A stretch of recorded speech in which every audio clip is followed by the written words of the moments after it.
Okay, I'm teaching negotiations and conflict resolution. Mine appears to have less volume because it's a 7-week course, so they have a very limited time frame. So they get on and it takes them to the welcome start here, and then there is a watch me first link. Rather than VoiceThread, I use what's called Educations, which is a whiteboard app where I can talk while I write on a whiteboard without kind of any of the floating head, look at me part that I was not really interested in. A lot of people want to be seen by their students, and in a lot of ways I think it's helpful for me not to. I don't look a ton older than some of them, and it's easier for me a lot of times if they don't know what I look like than if they do. So this is a way that I can speak to them, they can hear my lectures, and I can write on the whiteboard and kind of paraphrase, show you a little bit, kind of paraphrase and conflict resolution. what I'm doing Hudson, as I go through. Your video lecture app. So this gives you So I show them a little bit about myself at the beginning, but then I go through the navigation so that they can talk about what they'll find inside of each tab so that they can kind of see how this is going to go in advance. So that's how I use the intro and the welcome and the about me. And then I have the course objectives and the module objectives, and then information on my availability. So I let them know what my email address is. I don't know if there's a way to turn that into a link or not. And then I tell them my office hours on campus for people who are here, and that I can use the Zoom app for people who are not here. And then the next tab down is the syllabus, the course schedule with kind of an overview of due dates, a discussion of my feedback and response time, which I didn't really about again until I got on that self-review and discovered that I had to have it. And then inside this folder, Larissa has kindly helped me find all the information that they need for support services and academic services and getting help if they need help. So that's what's under the syllabus. And then the modules is where they can find all of their work. I set them up upside down like they suggested in the class so that as a new one opens, it will be bumped to the top.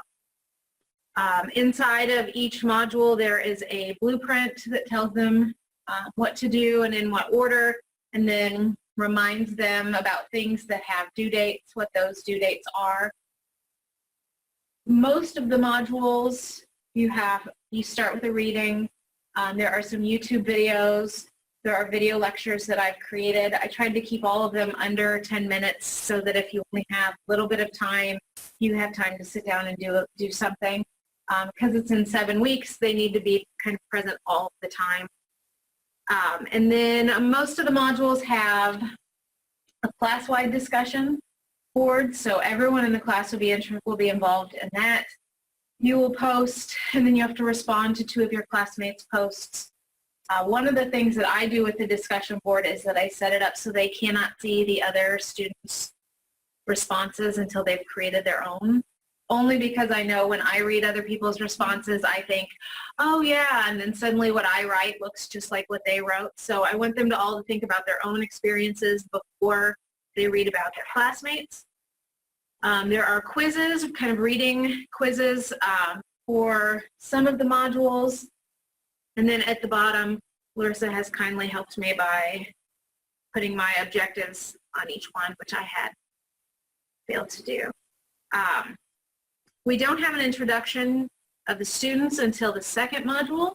Because this is a negotiation class, by the 5th module, they're going to be involved in an actual negotiation, and they'll be in teams.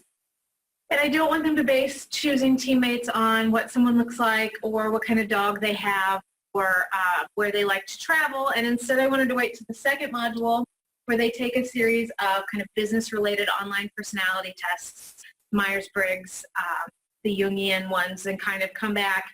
And then their discussion board for this module is to talk about their outcomes from their online, these personality tests. And then I want them to send me a list. I think I tell them 3, but to send me a list of people that they feel like they will either work well with because they have similar traits or because they have complementary traits. I make sure to tell them that there are no bad traits, that every trait is useful in some situations and every trait is detrimental in others. So to think about, you know, do you want someone who has traits you don't have, or do you think you work better with someone traits you do have? And so they post on that, and then they send me 3 classmates that they think they'd work well with, and then I'll try to separate into teams based on that. So in Module 2, they get to know each other, but still only based on the factors that I want them to know about each other. In Module 3 is much like Module 1. In Module 4, we have a midterm instead of quiz. After I send out teammates, in Module 3, we have created also groups. So now you will have a class-wide discussion board and a group discussion board, which is just you and your teammate, which is a way for them to get to know each other better before the negotiation. So they talk about, so for their teammate one, they're going to talk about which way there's integrative or distributive bargaining, which one of those that they've now learned about do they feel like they lean toward and why, and talk about some examples in their life and try to figure out how they're going to approach negotiations, because when they get to Module 5, they will be having a negotiation experience. They're going to be negotiating the sale or the buying of a house. I've created fact sheets for them, and I'll send them the facts that tell them how much money they have, how big of a mortgage the bank is willing to give them, what other things they need to pay off, so how much money they need to have available. It tells them some of the flaws in the house, some of the newer items, things you would look for if you were buying a house. So they each have different facts from one another, though, and I tell them to, like in real life, determine when they want to divulge that information, or if they ever want to. And I do tell them the house gets water in the basement, and I tell them eventually you're going to have to divulge this according to state law, but you decide kind of how and when and what you want to do about it. Do you want to pay to fix it? Do you want to reduce the price? What do you want to do about it? And that's up to them, just like in real life. Module 5 is the module where they're going to have the most due dates and work to do. So it's a little bit longer, but so I set up some kind of overview timelines, and I tell them, you guys should have talked to your teammate by the end of this date. You should have started talking to your opposing team by this date. And then I kind of give them a week to be working on it. And then I say, now you need to be wrapping up. And then once they wrap up, one of the two of them has to create a document that answers some of these questions and go through and tell me how they think their negotiation went, how they approached it, and all of that.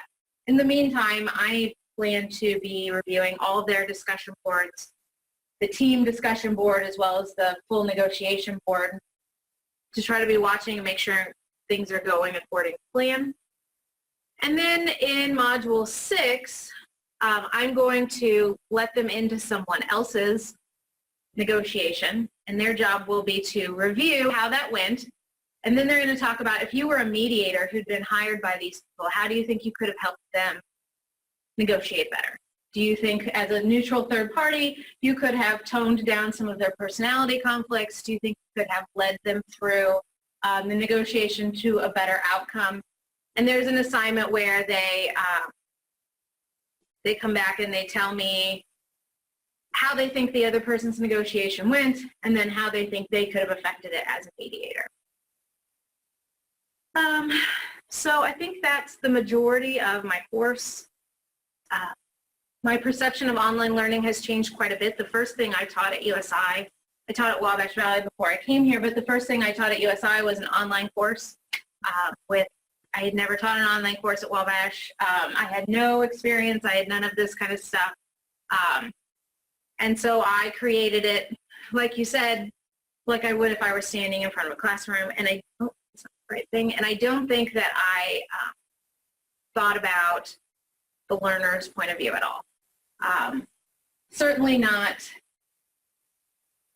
objectives, laying out objectives, or making sure it was clear where to go and when and all that. And so it's changed that a lot for me.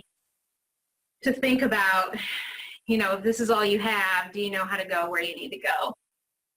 And I've really enjoyed this. A part of it I've enjoyed is the deadlines. I told Larissa earlier. If I don't have deadlines, I would have done all this the week before the class went up, and it would have been a total nightmare.